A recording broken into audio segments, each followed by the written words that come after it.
Bonjour à tous, bonjour bien-aimés chers auditeurs de Radio Menorah Yeshua. Bienvenue dans les matinales de Rachel. J'espère que vous allez tous bien par la grâce de Dieu. Alors aujourd'hui, nous allons parler du mystère de l'iniquité qui s'opère grandement. Nous allons pour cela méditer deux tests. Le test de chapitre 2 Thessaloniciens, chapitre 2, dans la deuxième épître de l'apôtre Paul aux Thessaloniciens au chapitre 2. Et ensuite, nous allons méditer également le chapitre 13 du livre de la Révélation, du livre d'Apocalypse de notre bienheureux apôtre Jean.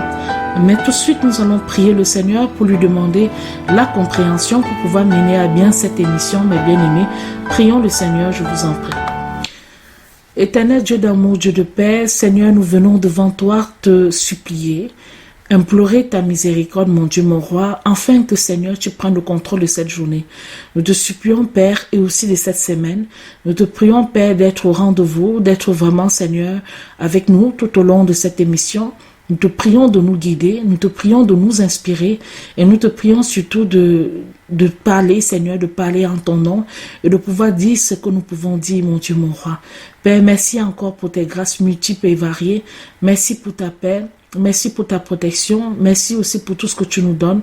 Ouvre nos yeux, Seigneur, confonds nos ennemis et confonds toutes les personnes qui ont des langues pendues vis-à-vis de nous, Seigneur. Confonds-les tous, mon Dieu, mon roi. Élève-toi encore dans la grandeur de ton nom. Élève-toi encore dans la majesté de ton nom. Élève-toi encore dans tout ce que tu es appelé à faire pour nous, mon Dieu. Père, vers qui d'autres irons-nous? C'est toi qui as les paroles de vérité, c'est toi qui as les paroles de connaissance. Et c'est pour cette raison, Seigneur, que nous te prions de nous pardonner nos péchés, de nous pardonner nos manquements, Seigneur, de confondre Satan et ses ruses et de dissiper autour de nous, Seigneur, les ténèbres, quelles qu'elles soient. Mon Dieu, nous venons encore incliner notre voix et nous rejoindre à toutes les personnes qui soulèvent leur voix, Seigneur, pour t'implorer, afin que ce qui se passe aux États-Unis, mon Dieu, mon roi, ne soit pas le reflet de quelque chose de diabolique, de terrible, mais que cela soit seule ta volonté. Prends le contrôle de cette semaine qui va se dérouler là-bas. Conduis, Seigneur, l'équipe également de Donald Trump, Seigneur, à faire valoir ce que de droit et, Seigneur, faire en sorte que tout soit accompagné de paix, d'amour, de respect, de miséricorde, Seigneur, nous t'en supplions. Mon Dieu, lève-toi avec la main des cieux. Pardonne-lui ses péchés, ses manquements. Pardonne-leur tous leurs péchés. Pardonne à l'Amérique ses péchés. Seigneur, faire en sorte que tout soit comme toi tu le veux, mon Dieu. Je t'en supplie, Jésus. Oui, on peut être un, on peut être deux, on peut être trois, on peut être même très peu à élever la voix, mais tu ne regardes pas la quantité de personnes, tu regardes à la sincérité, Seigneur. Et je te prie encore, mon Dieu, mon roi, de venir au-devant de toute situation et de venir, Seigneur, éclairer les yeux d'humanité, afin que nous sortions de la corruption, que nous sortions de la séduction, que nous n'ayons pas la spontanéité vers le mal, mais que nous revenons à toi le vrai Père, le vrai Dieu. Seigneur, je te prie aussi, Père, personnellement pour moi. Je te prie, Seigneur, de confondre toutes les personnes qui de près ou de loin, Seigneur, sont un entorse dans ma relation avec toi. Je t'en supplie, mon Dieu, mon roi, et de faire en sorte que, Seigneur, vraiment, la vérité triomphe en toutes circonstances, mon Dieu. Père, tu es patient, tu es bon. Aide-nous. Aide-nous à avancer toujours devant toi, à te regarder et à rechercher que ta face, Seigneur, nous t'en supplions. C'est dans le nom de Jésus que nous avons prié. Amen. Amen, mes bien-aimés. Amen. Et nous allons donc parler du mystère de l'iniquité qui grandit. Nous allons pour cela commencer dans le premier test, celui de, comme on l'a annoncé, de la deuxième épître aux Thessaloniciens, chapitre 2. C'est le fameux chapitre, c'est un chapitre très important. Et nous allons pouvoir lire, lisons la parole de Dieu. Je rappelle que dans ce chapitre, l'apôtre Paul, pour désabuser les Thessaloniciens de la croyance que certaines personnes avaient en leur époque, que l'avènement du Seigneur dont il venait de parler n'était pas éloigné et devait arriver à tout moment. Il a donc prédit que ce jour ne viendrait jamais avant que ne soit arrivée l'apostasie dans l'Église.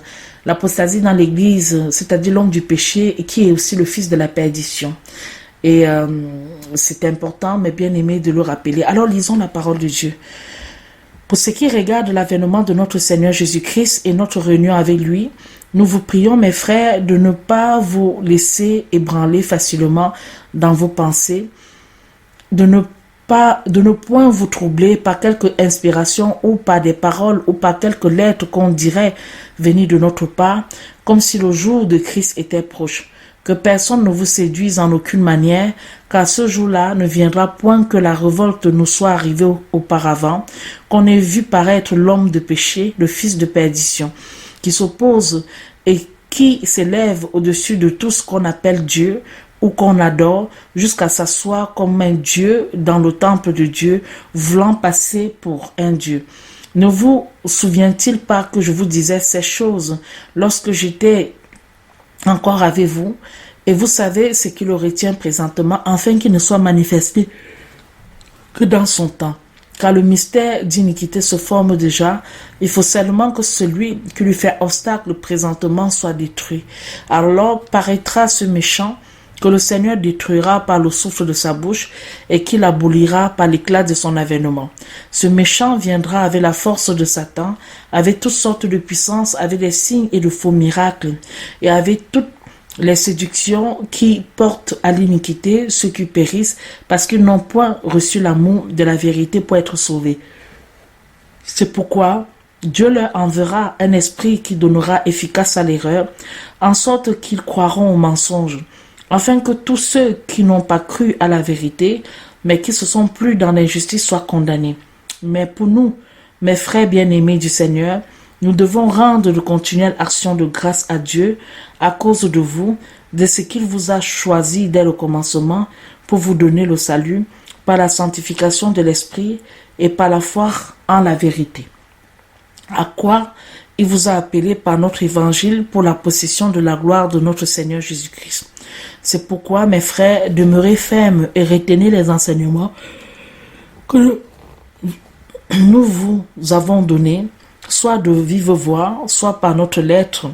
Notre Seigneur Jésus-Christ lui-même et Dieu notre Père qui nous a aimés et qui nous a donné par sa grâce une consolation éternelle et une bonne espérance, veuille consoler vos cœurs et vous affermir en toutes sortes de bonnes doctrines et de bonnes œuvres. Alors nous avons ce test que nous allons compléter par Apocalypse 13 et revenir dans la méditation, mes bien-aimés, pour savoir ce qu'il en est réellement. Alors, lisons donc le chapitre 13 du livre de l'Apocalypse. Lisons la parole de Dieu. Alors je vis monter de la mer, une bête qui avait 7 têtes et 10 cornes. Sur 7 cornes, 10 diadèmes, et sur 7 têtes, un nom de blasphème. Et la bête que je vis ressemblait à un léopard. Ses pieds étaient comme les pieds d'un ours, et sa gueule comme la gueule d'un lion. Et le dragon lui donna sa force et son trône et un grand pouvoir. Et je vis l'une de ses têtes comme blessée à mort, mais cette plaie mortelle fut guérie, et toute la terre, étant dans l'admiration, suivit la bête. Et on adora le dragon qui avait donné son pouvoir à la bête. On adora aussi la bête en disant, qui est semblable à la bête et qui pourra combattre contre elle. On lui donna une bouche qui prononça des discours pleins d'orgueil et de blasphème. On lui donna le pouvoir de faire la guerre pendant 42 mois. Elle ouvrit donc la bouche pour blasphémer contre Dieu, pour blasphémer contre son nom et son tabernacle, et contre ceux qui habitent dans le ciel. Elle reçut aussi le pouvoir de faire la guerre aux saints et de les vaincre. On lui donna encore la puissance sur toute tribu, sur toute langue et sur toute nation. Et tous les habitants de la terre, dont les noms n'ont pas été écrits dès la création du monde dans le livre de vie de l'agneau qui a été immolé, l'adorèrent. Si quelqu'un a des oreilles, qu'il écoute. Si quelqu'un mène en captivité, il ira lui-même en captivité. Si quelqu'un tue avec l'épée, il faudra qu'il périsse lui-même par l'épée. C'est ici qu'est la patience et la foi des saints. Puis je vis une autre bête monter de la terre qui avait 2 cornes semblables à celles de l'agneau, mais elle parlait comme le dragon. Elle exerçait toute la puissance de la première bête en sa présence, et elle obligeait la terre et ses habitants d'adorer la première bête dont la plaie mortelle avait été guérie. Et elle faisait de grands prodiges, même jusqu'à faire descendre du feu du ciel sur la terre à la vue des hommes. Et elle séduisait les habitants de la terre par les prodiges qu'elle eut le pouvoir de faire en présence de la bête, commandant aux habitants de la terre de dresser une image à la bête qui avait reçu un coup mortel de l'épée, était cependant encore en vie. Elle eut encore le pouvoir d'animer l'image de la bête, afin que l'image de la bête parlât, et de faire mettre à mort tous ceux qui n'adoraient pas l'image de la bête.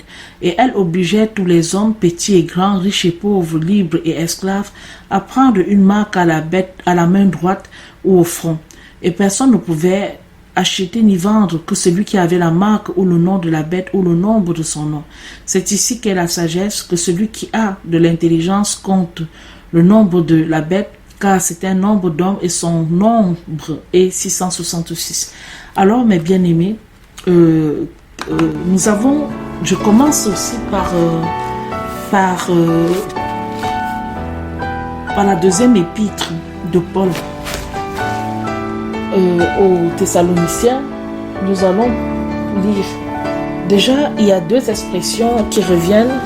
Le fils de la perdition. Il y a deux parties dans la parole de Dieu où les mentions de perdition, mes bien-aimés, du fils de la perdition, c'est d'abord dans l'évangile de Jean, au chapitre 17, au verset 12, où le Seigneur justement fait mention du fils de la perdition. Et ce fils de la perdition là, c'est Judas. Il s'agit de Judas. C'est-à-dire, il s'agit de quelqu'un qui était disciple, qui était au milieu, qui était dans le cercle rapproché de Jésus-Christ, mais qui lui a opté pour l'iniquité, a opté pour perdre par amour de l'argent le Fils de l'homme. La deuxième fois encore où ceci est mentionné, mais bien aimé, c'est dans ce livre d'Apocalypse que nous sommes en train de méditer, où effectivement il est dit que, où l'apôtre Paul rappelle encore aux chrétiens de Thessalonique les moments où effectivement l'enlèvement pourrait se faire. Et justement, dans ces moments-là, il précise bien qu'il y a déjà un certain nombre de choses qui doivent se mettre en place avant que ce jour-là vienne. Avant que ce jour-là ne vienne. Et il faut bien comprendre que le fils de la perdition, c'est vraiment... quand on parle de la perdition, on parle vraiment de la perte. Hein? On parle vraiment de personnes qui sont dans l'égarement total. C'est une perdition qui est éternelle. Elle ne sommeille point, mais elle s'accomplira en son temps, elle s'accomplira, mes bien-aimés. Donc, il est bien dit que même encore dans l'Apocalypse 17, le chapitre 17 explique Apocalypse 13. Nous allons lire le chapitre 17 pour comprendre l'explication qui en est donnée. Alors l'un des 7 anges vint me parler et me dit: je te montrerai la condamnation de la grande prostituée qui est assise sur les grands eaux. Là, à ce moment maintenant, on situe un peu cette prostituée, avec laquelle les rois de la terre se sont prostitués et les habitants de la terre ont été enivrés du vin de son impudicité. Et il me transporta en esprit dans un désert, et je vis une femme assise sur une bête de couleur écarlate, plein de noms de blasphème, qui avait 7 têtes et 10 cornes.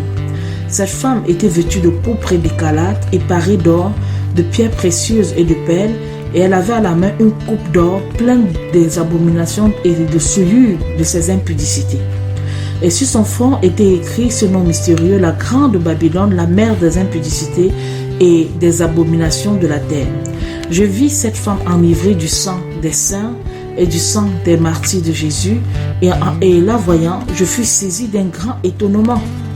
Et l'ange me dit: pourquoi t'étonnes-tu? Je te découvrirai le mystère de la femme et de la bête qui la porte et qui a 7 têtes et 10 cornes. Là, nous apprenons donc que la femme est portée par la bête. Et c'est la même bête dont il est question dans le livre d'Apocalypse 13, lorsqu'il est dit: je vis monter de la mer une bête qui avait 7 têtes et 10 cornes. Et sur ces cornes, 10 diadèmes, et sur ces têtes, un nom de blasphème. Donc on retrouve, en fait, Apocalypse 17 vient expliquer Apocalypse 13, mes bien-aimés.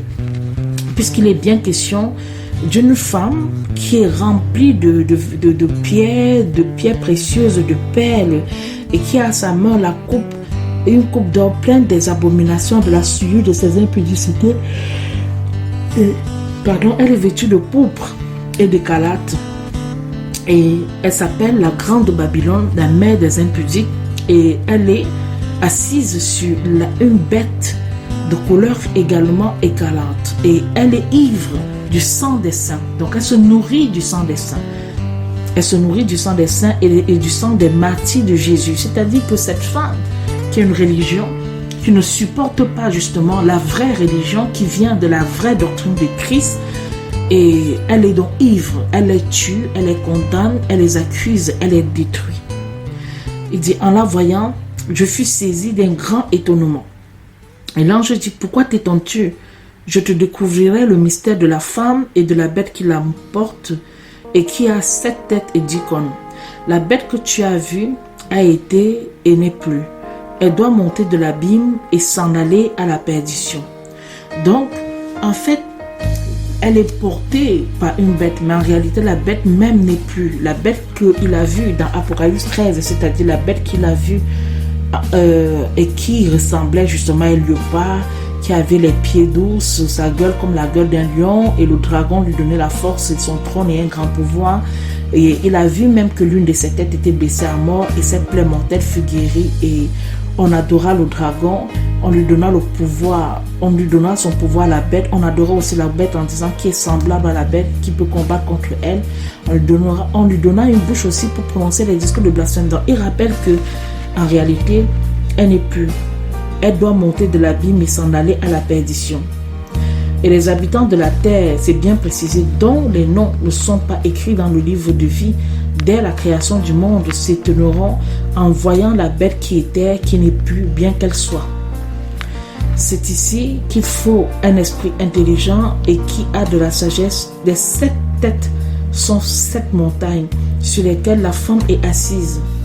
Et ce sont aussi 7 rois, dont 5 sont tombés, il en reste un, et l'autre n'est point encore venu, et quand il sera venu, il ne durera que peu de temps.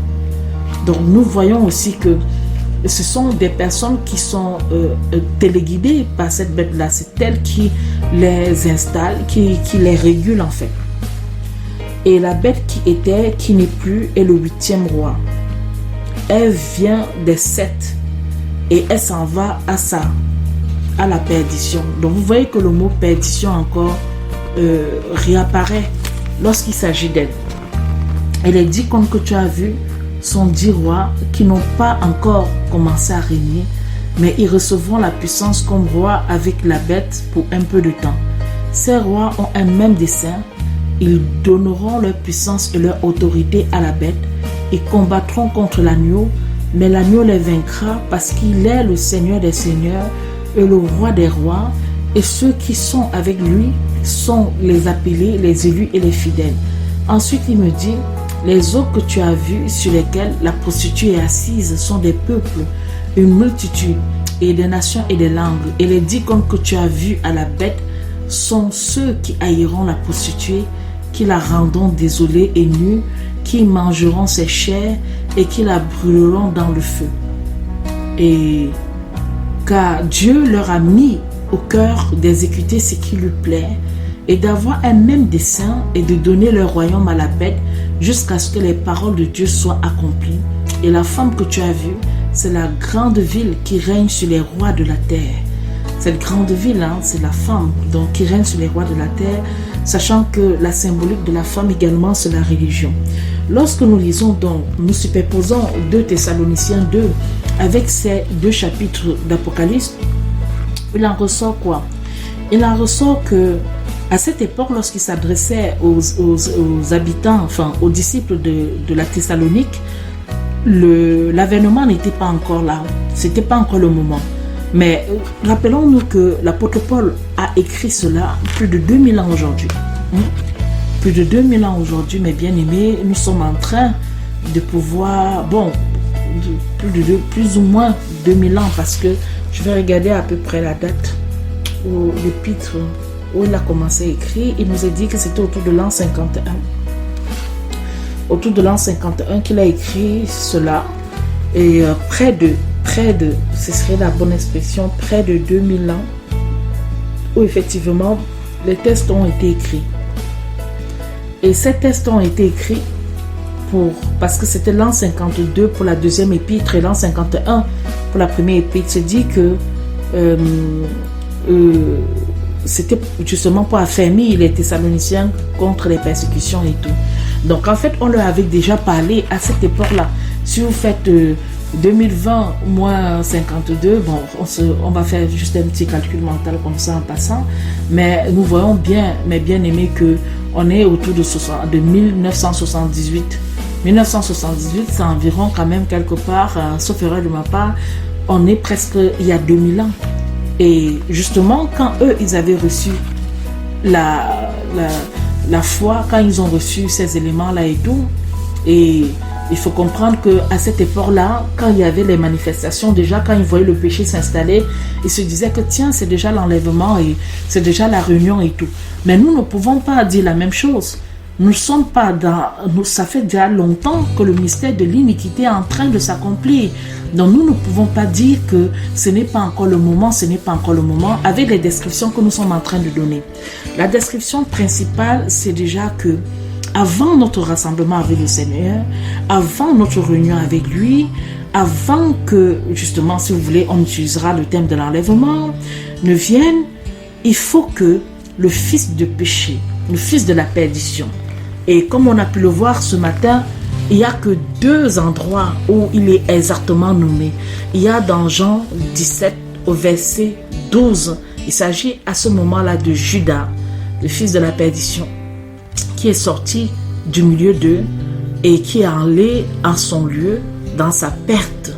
Nous avons parcouru l'expression perdition, ce que ça signifie, et à chaque fois, il y a pas mal de versets qui renvoient, il y a pas mal de versets qui entraînent, qui nous renvoient à cela. On peut citer quelques-uns au passage. Philippiens 3, 19, leur fin sera la perdition, leur Dieu c'est leur ventre, leur gloire est dans leur infamie et leurs affections sont aux choses de la terre.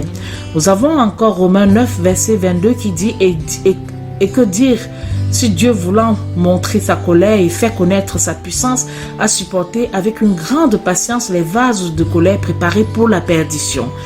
Et j'ai déjà cité Jean 17, 12, nous pouvons aller aussi à Matthieu 7, verset 13 qui nous parle de la porte étroite et que large et spacieuse est la voie qui mène à la perdition. Il y a beaucoup qui la retrouvent, qui entrent. Nous pouvons revenir même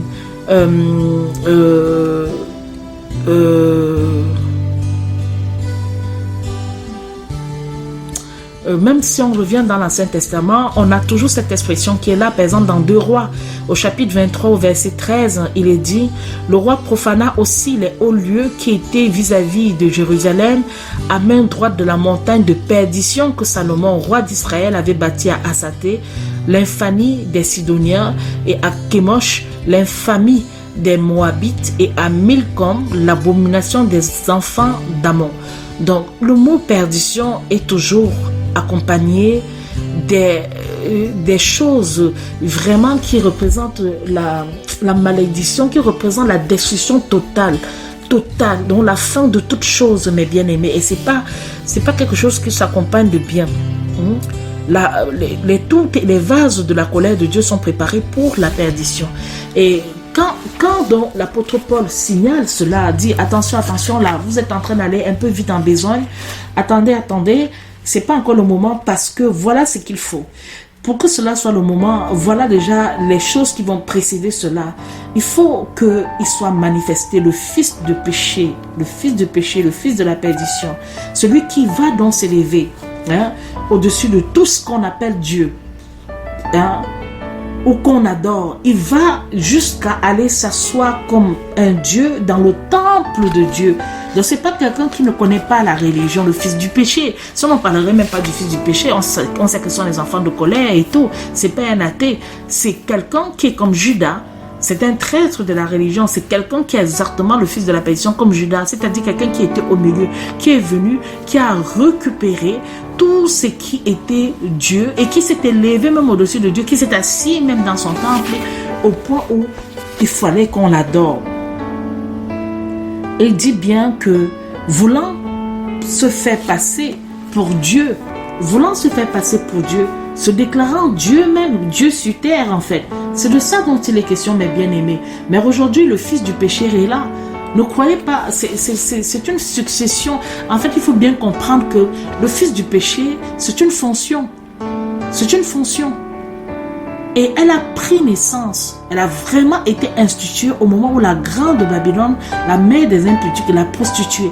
Et il faut bien comprendre la symbolique des mots. Prostituée, ça veut dire quelqu'un qui s'est prostitué. Donc, c'est-à-dire quelqu'un qui était d'abord femme et qui allait se prostituer pour d'autres dieux. Il y a toujours un lien avec ce qui était avant. Ce avant-là, c'était l'enracinement de cette personne dans la maison de Dieu. Et après, comme étant une mère remplie d'impudicité, et allait ci et là, se prostituer avec les marchands de la terre, avec des rois. Et il faut toujours voir que c'est l'argent qui pousse cette mère impudique à agir ainsi. L'argent a téléguidé Judas. Il n'a pas hésité à vendre Jésus-Christ. Il a demandé combien vous allez me donner pour que je vous le livre. Hein? L'argent a toujours été ce qui téléguide la mère des impudiques en fait. Et chaque fois le parallèle est fait avec. C'est l'argent qui a fait perdre Judas et rien d'autre. Puisque déjà même il est dit qu'il piquait dans la caisse. Hein. Donc et les appétits. Vous savez quand on a la frénésie, on a déjà le regard de convoitise qui est bien installé et tout. Et c'est comme un feu qui nous dévore. On ne s'arrête pas. On est toujours, les yeux sont toujours et puis ça ne s'arrête pas. Donc le fils de la perdition au moment, la Bible, tout ce qui a été fait c'est pour nous instruire et pour nous enseigner. C'est un peu comme s'il y avait des scènes qui se superposaient tout simplement, mes bien-aimés, où nous avons, dans un cercle restreint, nous avons Jésus et ses disciples, et au milieu, il y a déjà la brebis galeuse qui est là, et qui va, à la longue, manifester son plan. Et le Seigneur dit, il aurait même fallu que cette personne ne fût jamais née. Maintenant, il donne encore, il dit bien que c'est un peu complexe pour nous, c'est pour ça qu'il dit que c'est ici l'intelligence, il faut avoir, ce sont des thèmes qui sont très complexes. Mais comme je l'ai dit tantôt, ce sont des rouleaux. Ce sont des choses qu'il faut comprendre ainsi. Apocalypse 17 vient expliquer Apocalypse 13. Si vous lisez Apocalypse 13, chapitre 13, et vous ne regardez pas chapitre 17, vous n'allez pas bien comprendre. On les rapproche maintenant. La grande Babylone, cette femme, elle est assise sur la bête. La bête qu'il a vue dans Apocalypse 13, qui n'est plus, mais qui est. Et qui a été blessée à la tête à mort, mais qui a été guérie. Donc il y a des superpositions qui sont faites ainsi. Mais l'un des éléments caractéristiques encore de la grande Babylone, c'est qu'elle est ivre du sang des saints. Il faut qu'elle consomme le sang des saints, qu'elle les tue, qu'elle les crucifie, qu'elle les condamne, qu'elle les prive pour que la parole de Dieu véritable ne soit point prêchée. Pour que la parole de Dieu n'arrive pas dans les oreilles de la plupart des habitants de la terre. Et le Seigneur n'arrête pas d'insister qu'il y a des personnes qui ne sont point inscrites dans le livre de vie depuis la fondation de la terre. C'est-à-dire que lorsqu'on voit que le mystère de l'iniquité s'accroît, ne soyez pas étonnés de voir autour de vous certaines personnes qui sont très méchantes, qui ont des attitudes que vous ne pouvez pas toujours comprendre et tout. Tout le monde n'est pas inscrit. Les noms ne sont pas inscrits. C'est pas moi qui le dis. Ce sont des textes que nous avons médités ce matin. Et c'est même pas la première fois qu'on les médite. Donc, dans le livre de vie, il y a déjà des noms qui sont totalement absents, qui n'existent, qui ne sont pas inscrits. Mais le problème, c'est que nous ne pouvons pas savoir. Puisque Dieu ne nous a pas donné cette possibilité de connaître qui est inscrit et qui n'est pas inscrit. Il veut simplement que nous exercions la miséricorde pour tous. Mais lui sait déjà d'avance ceux qui y sont et ceux qui n'y sont pas. Donc, ce n'est pas quelque chose qui doit nous préoccuper. L'essentiel pour nous, c'est d'avoir ce discernement-là. Pourquoi il nous dit ça? Il aurait pu, si ce n'était pas utile aussi, il n'aurait pas pu le dire. Mais c'est parce que c'est utile pour nous, que nous comprenons que si nous voyons des personnes autour de nous qui ont des attitudes criminelles, diaboliques, terribles, et que nous n'arrivons pas à comprendre, non pas, je ne dis pas de penser immédiatement à ce moment-là que ce seraient des personnes dont le nom n'est pas inscrit, mais je dis simplement de ne pas fermer les yeux sur cette éventualité-là. afin que nous ne soyons pas découragés, afin qu'on ne se dise pas que voilà, le monde est comme si, c'est même plus la peine, etc. Non, il y a des gens qui sont là pour opérer l'iniquité, dont leur fonction, c'est vraiment d'amplifier le mal, de continuer de déverser du venin, de continuer de déverser des choses qui vont être choquantes, mais ça deviendra finalement banal. Aujourd'hui, c'est très banal. D'ailleurs, on appelle fait divers. Tu passes quelque part, tu apprends que tel a été agressé, tel a été tué, tel a été violé, tel a été... Enfin, ça devient banal. La banalisation du mal est à un niveau, alors là, tellement élevé. Oh, si je reviens sur la description justement de cet homme du péché qui s'élève au-dessus de tout ce qui est Dieu et qui rentre dans son temple et qui s'assoit et qui veut qu'on l'adore comme Dieu, qui est ivre du sang des saints, qui n'arrête pas justement de les priver, de les ôter la vie, qui est rempli de pierres précieuses, de l'or, qui tient dans sa main la coupe de ses abominations, etc. et tout, qui est vêtu de pourpre et d'écarlate, etc. La caractéristique est là. Alors nous comprenons effectivement que la femme donc qui est au-dessus de la bête, telle qu'elle est décrite telle que c'est expliqué dans Apocalypse 17, cette femme qui est au-dessus de la bête, c'est vraiment elle qui régule les 7 rois qui sont sous sa domination et aussi les autres royaumes qui viennent au travers des autres diadèmes qui sont là et tout. Donc, il est important que vraiment nous puissions comprendre, mes bien-aimés, l'amour de Dieu, la grandeur de sa puissance dans notre vie. Parce qu'il n'y a pas un Dieu qui est élevé comme celui-là. Il n'y a pas un Dieu qui est plus grand que celui-là, mes bien-aimés. Et c'est pour cette raison, lorsque nous regardons au Seigneur et lorsque nous voyons comment Dieu a enseigné toutes choses avant, nous voyons sous nos yeux, mais nous refusons d'accepter cela. Nous refusons, nous la voyons, nous la détournons. Elle est tellement facile à identifier, mais nous refusons de croire. Le problème vient de nous, l'aveuglement. On est tellement dans un monde qui s'est corrompu, qui a passé sa vie à se corrompre, qu'il n'est plus possible de bien identifier. Moi, je vous dis, à l'instant que je suis en train de parler là, Jésus peut venir là. Donc, ceux qui attendent encore, on n'est pas à l'époque. Parce que je vois certains pasteurs parfois citer ce texte de Thessalonique en disant que, regardez bien ce qu'il a dit, ce n'est pas maintenant. Mais maintenant, par rapport à quel temps? Il y a 1978 années approximatives, parce qu'il y a souvent beaucoup d'erreurs dans la datation également, mais bon, ça reste approximativement parlant. Il y a déjà, et si le Seigneur m'en donne la possibilité, je le prie de m'aider à travailler encore sur les semaines des Nord pour venir à soi encore ce que je suis en train de vous dire ce matin. Nous ne pouvons pas regarder comme les chrétiens de Thessalonique. C'était pas le moment pour eux, mais c'est le moment du retour pour nous. Le Seigneur est vraiment à la porte, mes bien-aimés. N'attendez pas autre chose. Les antéchrists sont déjà même à l'époque de Jean. Qu'est-ce qui était dit? Qu'il y a plusieurs antéchrists. Mais nous savons qu'il y a celui par excellence et tout. Mais regardez ceux qui sont en train de blasphémer contre Dieu. Regardez même avec l'élection qui se passe là aux États-Unis de Donald Trump et tout et de Joe Biden. Regardez vous-même tout ce qui est en train de se passer. Le mystère de l'iniquité s'accroît. Regardez les lois immorales qui sont en train d'être votées sans cesse et qui continuent d'être votées. Aujourd'hui, c'est normal que quelqu'un se lève et dit « Je veux mourir dignement ». On applaudit. Alléluia, alléluia, c'est bien.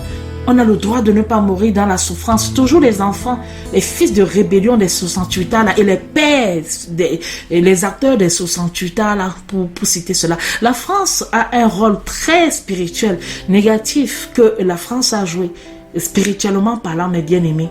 Je suis même pas étonné quand ils osent dire que la couronne d'épines de notre Seigneur Jésus-Christ est ici en France. Ce sont eux qui lui ont ôté, c'est l'Empire romain qui a ôté cela. Ils savent de quoi ils parlent. Mais ça ne pourrait même pas m'étonner. Ça ne pourrait même pas m'étonner parce que son rôle qu'elle a joué, et c'est pour ça qu'elle doit se repentir, qu'elle doit énormément se repentir. En ce moment, on assiste à quoi? Un emballement de la propagation du virus. C'est vrai, on pourrait dire que oui, on dit oui, c'est en train de faire une régression. Bon, je me souviens quand même que samedi, on était à 86 000. Donc, et je sais toujours que le dimanche ou le lundi, on n'a jamais les chiffres qui reflètent la réalité. Donc, c'est à partir de mercredi pour moi ou de mardi que je pourrais me fier à ce qui est dit ou à ce qui sera. Donc, ce que moi j'ai envie de dire, et là où j'ai vraiment envie d'attirer l'attention, c'est que il faut prendre garde. Il faut prendre garde à quoi que on va voir ceci, on va voir cela. Depuis que, ça je vous le dis clairement, que l'Église catholique romaine est rentrée dans le temple de Dieu, a tué au passage tous les apôtres. Une bonne partie, c'était d'abord les Juifs eux-mêmes qui les ont tués. Ensuite, n'oublions pas que Paul meurt à Rome aussi. Et lui-même, il dit par quelle mort il mourra, c'est-à-dire qu'il va mourir de manière immolée. Lorsqu'il dit, je crois qu'il dit à Timothée que bientôt je vais m'en aller, je vais mourir de manière immolée. Et il meurt sous Néron. Et Dieu seul sait comment Néron, et ça c'est même la sœur Esther qui m'en avait parlé une fois, et j'espère que je trouverai tous les éléments pour même encore, quand Dieu me donnera la possibilité d'en faire des émissions, parce que les émissions, waouh, il y en a tellement en sujet. Mais ce que j'ai envie de dire aussi, c'est que Néron fut l'un des empereurs, c'est pas franchement, qui a persécuté alors de manière diabolique les saints, les fidèles. Il les a presque tous exterminés s'il était possible pour lui de les exterminer.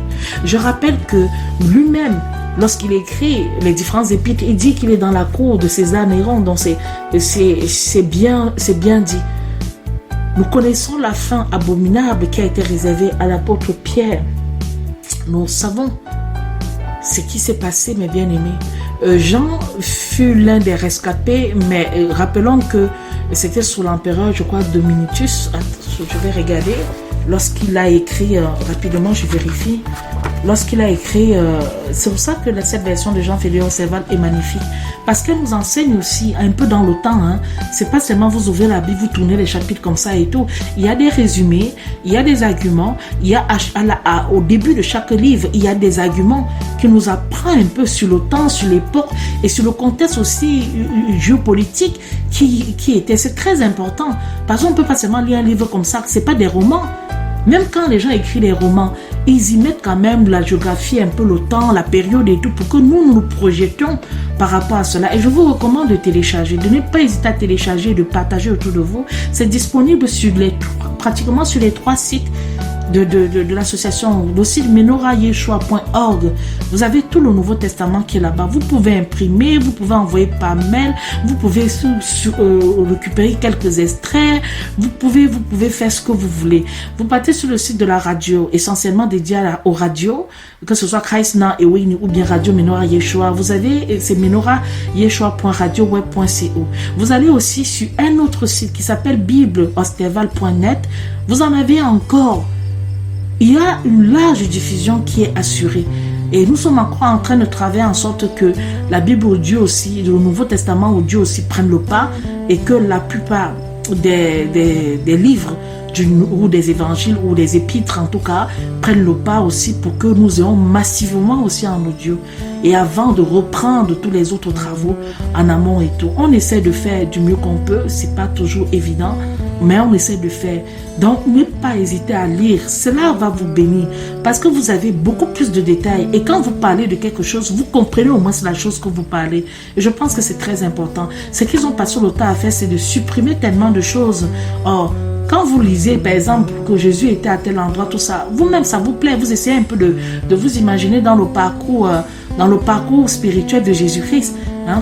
On dit tantôt il était à la Galilée, tantôt il était à Béthanie, tantôt il était à la Judée, etc.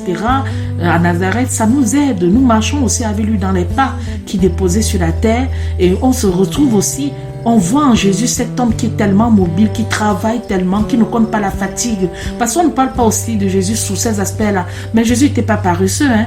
Jésus était vraiment un grand travailleur du royaume. C'était un ouvrier du royaume. Vraiment, il bâtissait. C'était un bâtisseur de vie. Il est bâtisseur des âmes. C'est ce qui était Jésus, mes bien-aimés.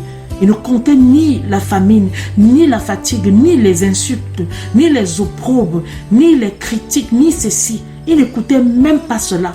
Il travaillait seulement. Il continuait seulement de travailler. C'est pour ça que vraiment l'amour que nous avons pour le Christ, en tout cas l'amour que j'ai pour lui, c'est un amour fou. Au point où je peux même être jalouse d'aimer encore autre chose, autre personne. Parce que quelque part, c'est un amour vraiment L'amour de Jésus, nous devons l'aimer. Il mérite d'être aimé, mais bien aimé. C'est vrai que l'amour inconditionnel, ça ne dépend pas de ceci, de cela et tout. Mais vraiment, il y a des gens qui méritent, que tu regardes comme ça, tu dis que non, ça, Jésus, lui, il mérite en tout cas. Moi, je ne mérite pas d'être aimé. Mais je sais que Jésus, lui, mérite d'être aimé. Ça, c'est pour ça que celui qui ne le connaît pas a péché, parce qu'il ne l'a pas connu. Parce qu'il ne l'a pas connu. Maintenant, ce n'est pas parce que vous avez côtoyé des gens qui n'ont pas parlé de Jésus qu'à la fraction de seconde, quand ils traversent le couloir de mort ou de vie, ils ne se manifestent pas. Hein. C'est cette partie-là qu'il faut vraiment laisser à Dieu. Je reviens en tout cas sur le texte qui nous préoccupe en disant ceci. Lorsqu'on voit cette mère-là, cette femme, cette terrible créature qui a soif, qui se prostitue avec les rois de la terre, qui a tellement de l'argent, qui s'habille de manière ostentatoire et qui continue à plonger le monde, qui utilise la puissance de Satan pour faire avec ses artifices, ses enchantements, etc. On comprend, mais ça traverse le temps. C'est pas seulement tel. À partir du moment, je dis à partir du moment, c'est-à-dire autour de l'an, peut-être 300, même 300, c'est déjà en avant, parce que l'an 300, il y avait déjà Constantin, l'empereur, qui était déjà en train de vouloir transformer l'église, la chrétienté, en une religion d'État. Mais bien avant déjà, à partir de ce moment-là, où ils ont décidé de rentrer et de prendre, de voler cet héritage-là, de venir arracher cet héritage et de persécuter ceux qui étaient les gardiens de la sainte doctrine et de les tuer, de les exterminer, afin de faire ce qu'ils en avaient envie de faire. Et à partir de ce moment-là, l'homme du péché était déjà dans la maison de Dieu.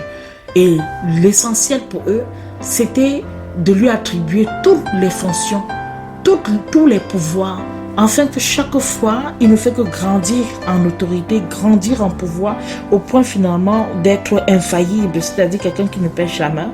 Et comme il ne pêche jamais, il peut se lever un matin et vous dire, aujourd'hui j'ai décidé que les personnes se marient, les hommes de même sexe. Par exemple, ça c'est un exemple, puisqu'on dit qu'il est infaillible. Et aussi, il est vicaire de Dieu et il est représentant, celui qui parle en lui et passe à la place de Dieu et tout. Donc il devient finalement le chemin, la vérité et la vie. Hein, c'est ce que ça signifie l'intermédiaire. Abomination, apostasie, hérésie, tout ce qu'on voudra, absolument pas vrai. Seul Jésus-Christ demeure le chemin, la vérité et la vie. Il n'y a pas un autre intermédiaire. Nul ne vient au Père que par lui. On ne vient pas au Père par toutes ces autorités religieuses, ecclésiastiques qui existent. On ne vient pas au Père par cela. Maintenant, au-delà de la fonction de la personne qui traverse aussi les temps, puisque si vous vous intéressez à l'histoire de la papauté, depuis l'époque qu'elle est instituée, au tout début de l'église primitive, quelques centaines d'années juste qui ont suivi, lorsque nous voyons ça, et jusqu'à aujourd'hui, ça demeure. Mais la première bête sur laquelle elle s'asseyait, c'était l'Empire romain. L'Empire romain n'est plus. Ça a été disloqué en 1000 morceaux et elle n'est plus. Mais sauf qu'aujourd'hui, il y a un autre système. Blessé à mort, ça revient encore, mais sous une autre forme.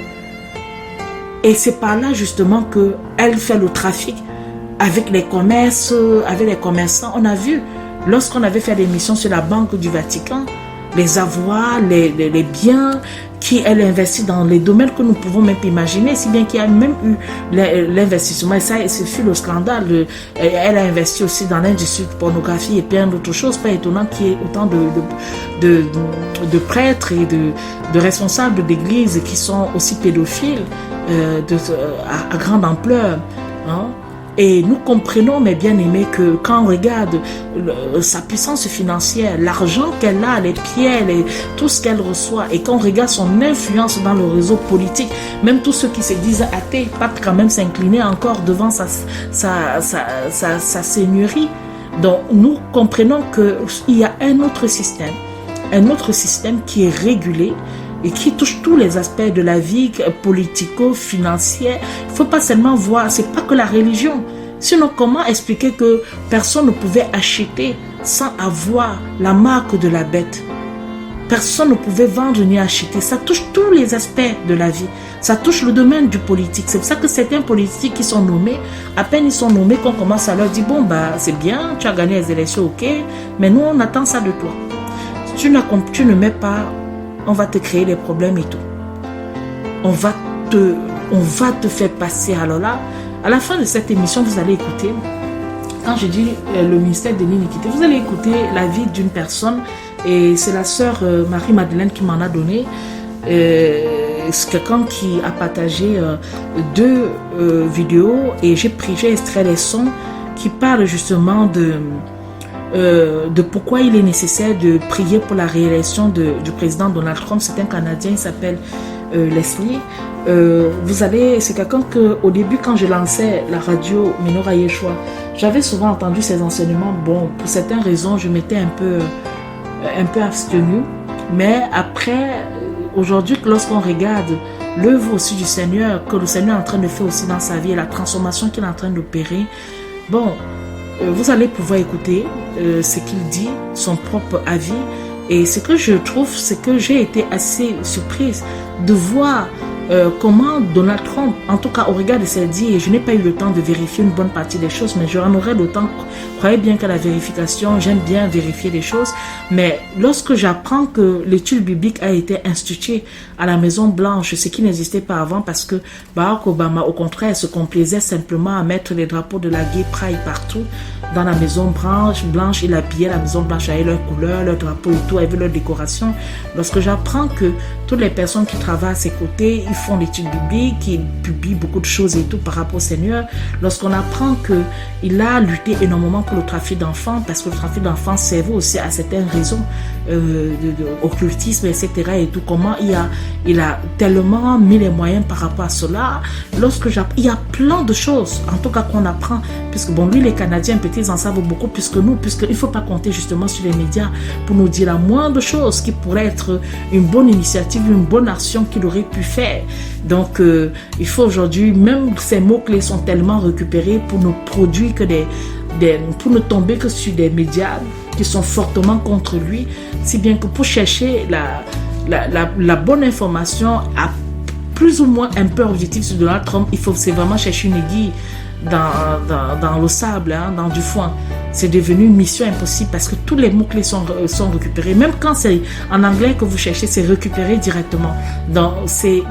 Le mystère de l'iniquité grandit énormément. Et je reviens dans cet est pour vous dire que quand le Seigneur lui-même dit qu'il est proche, il est vraiment proche. Il est vraiment proche, mes bien-aimés.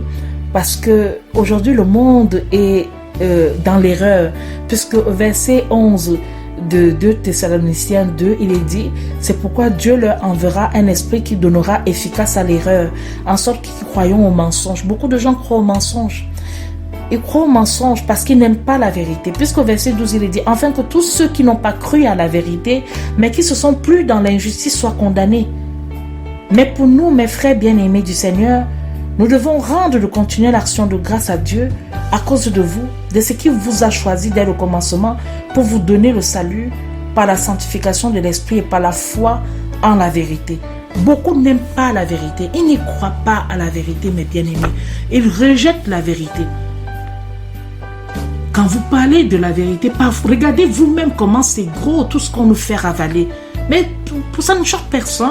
Voilà, c'est normal. Oui. C'est un petit capricieux qui ne veut pas juste quitter le pouvoir. Il s'accroche.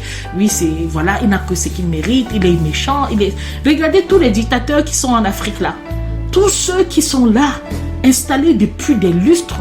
Certains battent les records de la longévité à n'en plus finir. Mais personne, ils ne sont pas traînés dans la poudre. Hein. Ils ne sont pas traînés comme ça partout dans les médias. Au contraire, qu'ils privent leur peuple de tous les droits élémentaires, ça ne choque personne. Qu'il y ait des guerres là où ils sont, non, pas du tout, c'est pas si grave. Hein? Personne ne s'en émeut. Personne ne s'en émeut. Regardez tous ces dictateurs-là qui sont là, ci et là. Tant qu'ils servent Satan, ils ne sont pas inquiets. Hein? Ils ne doivent pas s'inquiéter. Tant qu'ils honorent la mère des impudiques, ça va. Ils partent renouveler sans cesse leur pouvoir auprès d'elle, leur adhésion, leur allégeance auprès. On peut leur donner, ils peuvent rester tranquilles, ils n'ont pas à s'inquiéter. Mais on va s'offusquer, on va aller s'offusquer des personnes que non, tel a été comme si. Écoutez, je ne suis pas en train de vous dire que c'est un super homme. Il a ses qualités, il a ses défauts, hein, tout comme moi. Mais cherchez vous-même l'erreur, mes bien-aimés. Regardez autour de vous. Regardez tous ces dictateurs qui sont à l'Est, là, bien installés dans leur fauteuil. Je parle pas seulement de l'Afrique. Il n'y a pas que là, en Afrique. Est-ce que vous avez vu ce qui s'est passé un peu en Asie? Les Asiatiques ont été un peu... certains même ont dit qu'ils ont un peu boudé. Hein?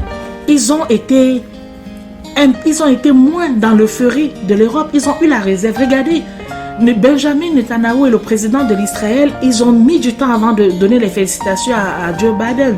Certainement, ils ont subi les pressions et les assauts et que c'est finalement sorti hier à midi. J'attends toujours, jusqu'à la dernière recherche, je n'avais pas vu pour Xi Jinping. Tu aurais cru que la guerre qui était entre les deux et tout, il ne serait pas le premier à dire que super, comme Trudeau s'est lâché, Merkel, il ne serait pas le premier à dire. Qui aurait cru? Benjamin Netanyahu est l'un des rares chefs d'État. Il a même d'ailleurs tout intérêt, mais il est l'un des rares chefs d'État à avoir reconnu l'action que Trump a fait pour Israël.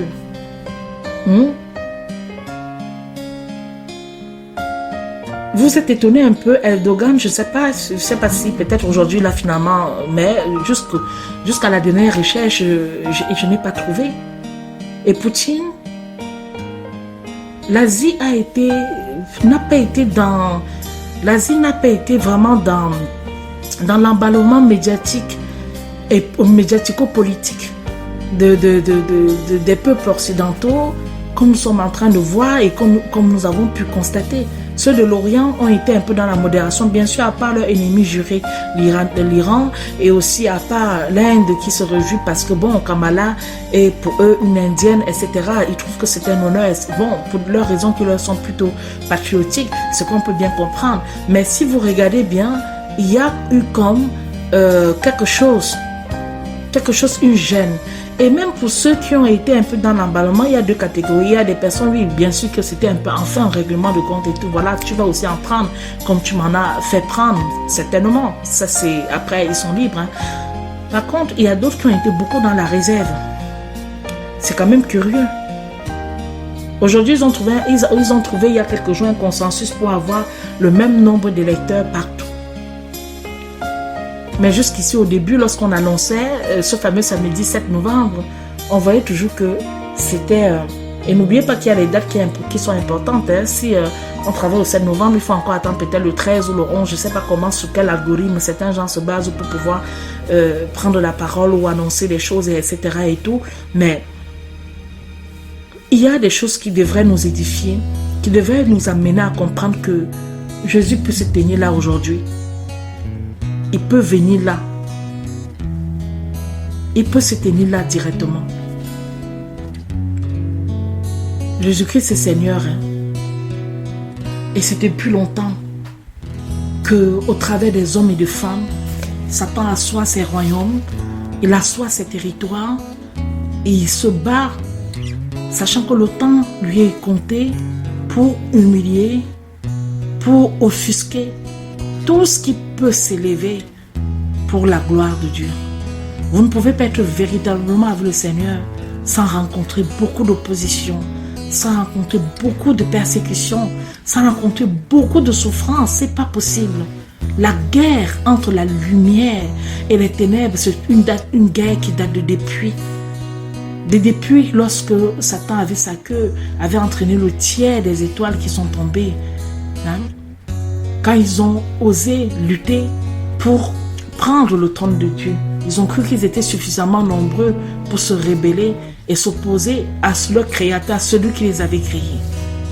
Ils oublient que Dieu n'est pas le Dieu qui se cache seulement. Lui aussi vient en guerre. Hein?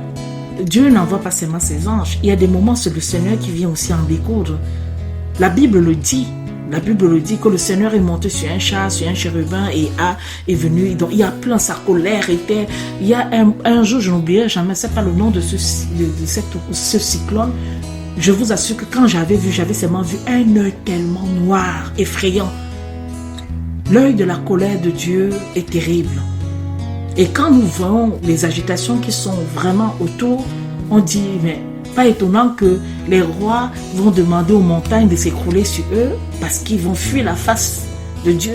Pas étonnant qu'ils vont aller se cacher dans les grottes et dans les cavernes parce qu'ils ne pourront pas supporter sa présence. Puisque plus l'iniquité monte, plus il est difficile de résister, d'être dans la présence de la lumière. Jusqu'à un niveau, les choses peuvent toujours être là. Mais il arrive un moment où ce n'est plus du tout possible. Parce que la lumière chasse les ténèbres. Lorsqu'on regarde ce qui se passe à la Maison Blanche et avec ce qu'on va apprendre dans ces deux sons, nous comprenons que le nettoyage que son règne a permis, ou le frein, dois-je dire, que son règne a permis, était nécessaire pour réduire la pulvérisation de l'iniquité dans le monde entier. Ça a marqué un coup, un trou dans la raquette de ceux qui avaient hurlé tellement les choses. Or, c'est pour ça qu'il faut absolument mettre un pantin, une marionnette, et vraiment, que le Seigneur, je ne suis pas en train d'insulter, je parle en termes de manipulation, comment on peut manipuler les autres. J'ai tout le respect pour Joe Biden, il est mon aîné, il est très âgé, et donc j'ai tout le respect pour lui, mais je parle en termes de manipulation, comme ça a toujours été le cas, de mettre des personnes qui seront beaucoup plus facilement manipulables et qui ne vont pas être qui vont pas provoquer des entorses dans l'instauration des plans diaboliques qui veulent mettre en place de manière définitive pour obliger les gens à passer à une autre étape. Jusqu'ici, on nous a introduit la marque ou le nom de la bête dans beaucoup de choses. Comme on a souvent parlé, il y a des logos qui font allégeance à la bête. Il y a des produits de tous les jours, des produits de consommation qui renvoient justement aux chiffres. Il y a aussi, ça touche tous les domaines, l'industrie, il y a dans le domaine de... il y a les immatriculations, les numéros de contrat, les numéros de... J'ai même raconté, même pour les sites, même mon hébergeur de différents sites et tout, le numéro de contrat qui m'ont gentiment trouvé, c'était justement avec la marque de la bête. Je leur ai dit absolument pas, sinon je résilie là. Vous me changez ce numéro. Ils m'ont dit non, c'est un programme algorithmique de la machine, mais pourquoi c'est juste un numéro? J'ai dit oui, c'est juste un numéro et vous savez très bien c'est que ce numéro représente, sinon vous ne l'aurez pas mis. Pourquoi vous n'avez pas mis d'autres numéros, alors d'autres combinaisons? Pourquoi forcément ces 3, 6 là alignés? Dans tous les cas, vous me les changez. Si vous ne les changez pas, à ce moment-là, je serai obligé de résilier tout simplement et tout. Mais le problème, c'est qu'on ne peut pas changer parce que ça calcule directement, automatiquement, comme ça, par des algorithmes. J'ai dit, moi, mais les algorithmes, je les connais. Vous avez figé cette séquence et les autres se multiplient. Donc, cassez cette séquence que vous avez figée et rajoutez-moi un autre numéro et tout. Bon, c'est pas facile. Ils ont enlevé la série des 3, 6, ils ont mis juste 7. Donc, c'est des choses qui sont très bien verrouillé. Je me souviens une fois aussi pour l'une des principales sociétés où tout le monde a envie de se suicider, c'est-à-dire France Télécom. Orange aujourd'hui, c'est Orange depuis des années, mais eux aussi, comme ils sont aussi des fournisseurs d'accès Internet, ils avaient aussi des numéros de contrat, des numéros clients comme ça qu'ils attribuaient avec déjà la marque et tout. Et quand j'appelais justement pour leur demander d'enlever, je me souviens comment des personnes de l'autre côté de l'écoute du téléphone étaient en train de se moquer de moi et disaient mais c'est la dame qui dit qu'il faut... Il riait. C'est vrai que Dieu les aide, ce ne sont pas des gens qui connaissent et qui comprennent. Mais je veux dire, ça a été introduit doucement. Je cite juste quelques exemples. Il y a beaucoup qui passent à la trappe. On ne peut pas tout voir. Mais quand on voit, il faut résister à cela. Et je vous ai déjà partagé récemment un autre songe aussi où le Seigneur encourageait de pouvoir résister quand même à cela. C'est-à-dire, même dans les gâteaux, un jour j'achète un paquet de madeleine, je regarde au dos, le code barre, c'était que ça. Tu achètes des packs d'eau et tout, tu regardes, il y a des marques qui ont totalement que le numéro de la bête sur leur... Donc, il y a plein. Ça se glisse dans tous les consommables, dans les vêtements, dans ce que nous avons, etc. Mais quand le Seigneur ouvre les yeux, nous ne devons pas adorer. C'est pas quelque chose qu'il faut adorer.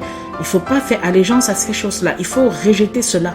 Il faut ceux qui sont programmés pour adorer, c'est ceux dont les noms ne sont pas inscrits dans le livre de vie de l'agneau depuis la fondation du monde, mes bien-aimés. C'est d'eux dont il est question. Et nous ne devons pas accepter cela. Le mal a pris beaucoup d'essor et continue de prendre de l'ampleur. Mais nous devons faire aussi du mieux que nous pouvons. Tout ce qu'ils veulent, c'est vraiment de régner maintenant en maître. Dans Apocalypse 13, que je viens de partager, où il est vraiment parlé de l'Antéchrist aussi, et où il est dit dans 2 Thessaloniciens que l'émergence de ce personnage arrivera quelques instants juste avant l'enlèvement, où l'apôtre Paul parle de l'homme du péché, c'est-à-dire de l'impie. Moi, ce que je veux dire, c'est que nous retenons que l'apogée même du règne de cette créature diabolique et que le Seigneur justement détruira par le souffle de sa bouche, vraiment se fera de sorte que les gens seront de plus en plus méchants. Vous allez remarquer que les gens vont perdre la compassion. Beaucoup de personnes perdront la compassion. Et ce ne sont pas les personnes qui sont forcément loin de vous, c'est les personnes de tous les jours. Parce que comment faire mal si ce n'est pas les gens qui vous sont proches? Si c'est quelqu'un qui est loin, tu vas voir, de toutes les façons, tu passes ça passe rapidement et puis bon, tu ne te souviens pas trop. Mais c'est quand c'est des personnes qui sont proches de vous que ça peut vraiment être très blessant. Et à côté de ça, l'orgueil, la domination, le mépris, la perversion, les abominations, des mensonges. Donc, il y aura beaucoup de choses à dire encore dessus. Lisez des textes en les superposant, mes bien-aimés. Il y a des textes qui sont là pour expliquer d'autres. Même aussi celui de Daniel. Quand Daniel voit monter des animaux assez étranges de la mer, Daniel 7 aussi. Donc, on peut lire. On va voir des épouvantes qu'il va vivre, l'arrogance, et les paroles qui sont dites. Il faut lire Daniel 7, ça apporte également beaucoup d'explications. Si vous superposez Daniel 7, Apocalypse 17, Apocalypse 13, 2 Thessaloniciens et d'autres textes encore, nous comprenons que, et quand on regarde aussi la création du monde selon comment le Seigneur a montré à Daniel, avec la statue des différents royaumes, et dernier royaume qui était, rappelez-vous, qui était justement dont les pattes, dont les pieds étaient faits d'argile et de fer mélangés, et comment après ça a été réduit en pièces. Nous pouvons bien comprendre cela. Mais moi, ce que je voulais vraiment insister, c'est insister sur ce faux prophète. Et la parole de Dieu parle de 2 bêtes différentes, mais qui sont complémentaires pour accomplir toujours les desseins du diable.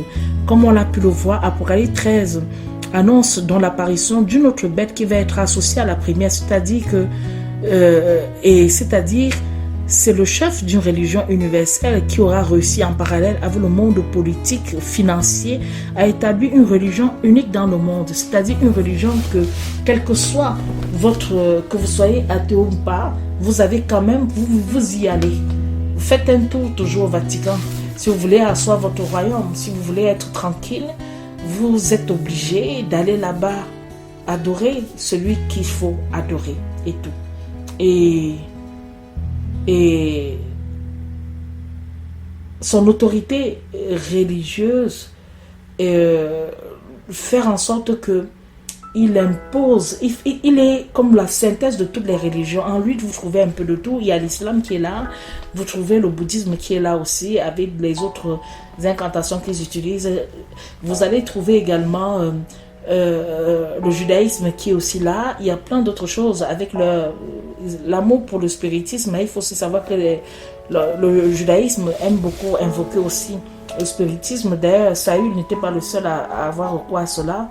Il a l'apparence, en fait, c'est quelqu'un qui a l'apparence, il fusionne en lui toutes les religions universelles sous son autorité. Et pas seulement les religions, et les pouvoirs aussi financiers, comme je l'ai dit tantôt, économiques, etc. Il a l'apparence d'un agneau parce qu'il est sorti du milieu. C'est le fils de la paix. C'est Judas, c'est quelqu'un qui est sorti, qui connaît, qui est sorti de ce qui était bon. Mais il parle comme un dragon, il est déguisé en brebis, mais il donne les fausses prophéties et il véhicule les doctrines des démons, il séduit. C'est la grande séduction que le Seigneur même annonce, même Apocalypse 16 rappelle la grande séduction. Dans la bouche du dragon en fait et dans la bouche de la bête, il y a beaucoup d'esprits. C'est ce qui est dit. Si vous revenez dans Apocalypse 16, il y a les esprits, il y a 3 esprits un peu pesants qui sont semblables à des grenouilles. Et ce sont ces esprits-là qui font des prodiges et qui vont vers les rois de la terre afin de les rassembler. Donc c'est-à-dire que les rois de la terre aillent même là-bas ou pas, mais leurs esprits-là impus partent les visiter et rentrent en eux. Et c'est pour ça qu'ils auront toujours tendance à faire que c'est que le faux prophète veut qu'ils puissent faire. Donc, il a aussi dit qu'il a des pouvoirs, hein, qu'il a une puissance qui peut faire des miracles, mais c'est un pouvoir de miracle mensonger. Un pouvoir de miracle mensonger.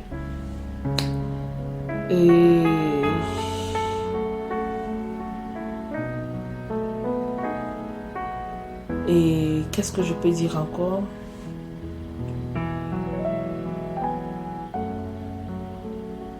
C'est ça donc le mystère quelque part de l'iniquité qui accroît.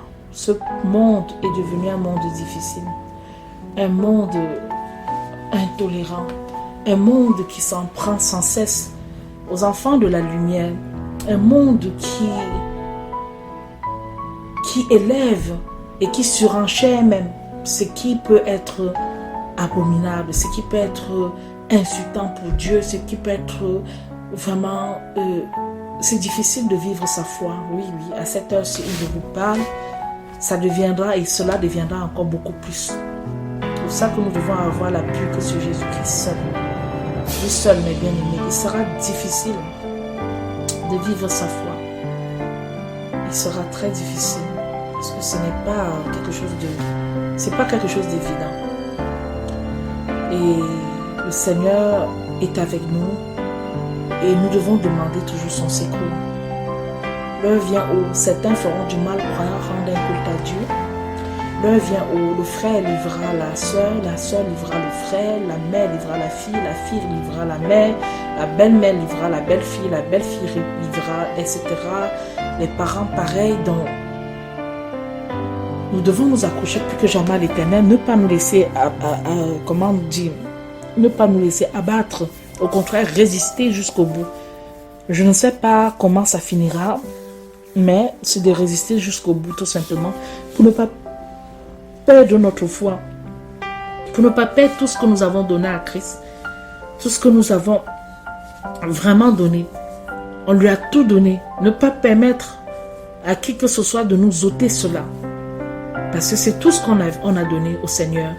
Et on doit préserver de tout notre cœur. Ainsi s'achève cette émission. Merci beaucoup. Merci à vous tous qui nous avez écoutés.